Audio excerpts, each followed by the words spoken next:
And my moment came 2.5 years back when I thought of giving it all up.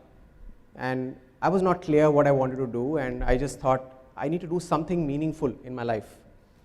And something closer to what my heart is, and that's what John talks about, and closer to your purpose.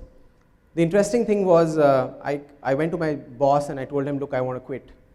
And he'd given me a crazy hike that year, and he said, he said, what are you going to do? I said, I don't know. And he said, you're foolish to leave such a good career.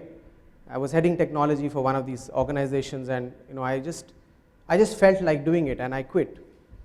And I did not know where I will go. The next 1 year was a very tough year for me because I was just not able to understand, where do I start? What do I do? And I did some very interesting things. I started to teach. I started to consult companies. I started doing dozens of things. You must have heard of that word called hustler, right? Which is in everybody's profile these days, right? LinkedIn, you just go to and you find hustler there.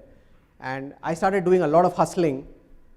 And 1 year of my life, I realized I did nothing. I started doing 20 things, but nothing was coming out of it. And then one day, that important moment emerged for me when I thought that maybe I should just concentrate on one thing. And I developed a framework for myself called DOT, the DOT framework. I call it DOTS, do one thing surely. And the next 100 days, I just focused on building a business which I wanted to in a particular area, and I did that. After 100 days, my business was set up and it was all doing amazing. And then I realized, hey, why can't I do something more deeper? And that's when my thought of BlewMinds came in. And I just went to my calling. And I realized I was scared. I was scared to let go what I had. There was fear in my mind. And there was also greed. Because I wanted not to miss out. I wanted, if my neighbor has something more, I want to do better than him. And that greed and the fear are the two things, right? The stock market runs on that.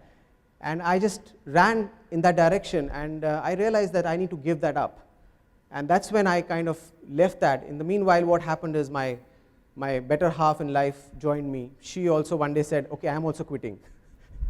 So we both quit our jobs at pretty much the same time, and after failing for 1 odd year, I realized that I need to focus towards something more meaningful.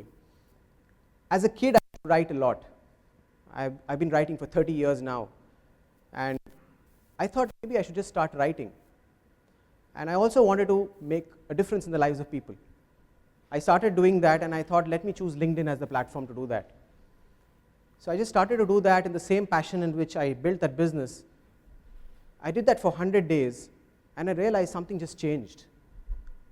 It was not me doing something for likes and comments, and if you guys know what I'm talking about, but it was more that I really liked what I was doing. And I was a techie at heart, so I've done technology for 15 years. I realized there are 3 things that I really want to do something around was technology, people, and most importantly, write to transform. And that's when I hit upon this idea of storytelling, that stories can transform people and transform lives in the easiest fashion. And I started doing that, and it's been an amazing journey. I've been writing only for 6 months. Today, 5 million people engage with us on a monthly basis. And I'm not saying it from a point of view of really boasting, but it really, when I did it not for the result just showed up. And all the while, I was always running after results. In the corporate area, it's all about results, bottom line, top line, but there was no purpose. And therefore, that whole desire to do something meaningful in your life is not there. And once I did that, I realized, hey, I found a sweet spot for myself. Why can't we help everybody around the globe do that? And that's when we really took BlewMinds to the next level of really trying to work with people to transform businesses, transform people's lives, and making an impact. We work with underprivileged people, girls at underprivileged who have gotten into good engineering colleges. We work with schools, education institutions. We also work with corporates. We train. But I think the best part of this journey has been that, I think I'm not running anywhere now. I just enjoy what I do, and I write 24 hours a day. I write, I engage, and I hope that I can make a difference to the lives of as many as possible and help them figure out what I think we meet so many people every day, and I've been coaching so many people, meeting up with so many people, but most of us don't know why we're here. It's such a strange thing, right? It's such a simple thing. It's a basic thing that, okay, when you make an organization, you make a vision statement, you make values, and you talk about that. But what is my mission statement? What is my vision? What is that thing that I can die for? What is the thing that I will not, I would say, I was sleeping 3-4 hours a day because I used to enjoy it. I just love it. And I think that passion, if it comes into everybody's lives, we can transform the world. And that's the story of BlewMinds. Before I end off, I want to share a short story with you. And I think stories are very powerful. This is a short story from my childhood. I was a 7-year-old that time, and my childhood was in a place called close to Darjeeling, if you guys know. It's a beautiful hill station. And my dad was in sales, so we used to keep traveling.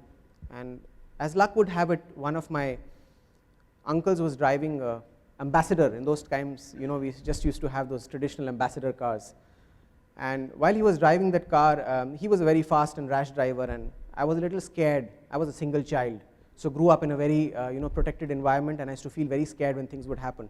And my dad was, he was also very aggressive, and so was my uncle. And while he was driving, we reached a hairpin bend. The hairpin bend, when you just come down and you have to take a 360-degree turn. And the moment we were going in the hairpin bend, I could just feel it that something's wrong. He might just, he's going too fast. And what happened was he lost control of the car. We were 7 of us sitting in the car that time, and I was the only kid. I was sitting next to the driver, and I realized we were just going to go. And those days you didn't have those railings on the mountains. The mountain range was just open, and it's the valley. You just go down into the valley.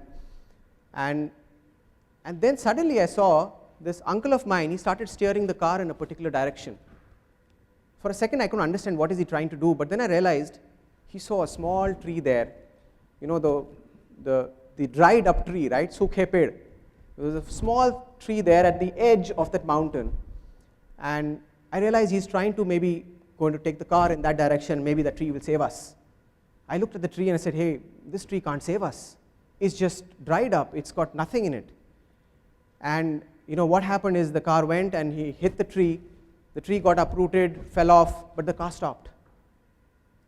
And that's when I realized that the things we think are so weak in our lives may be so strong that they can actually transform our lives.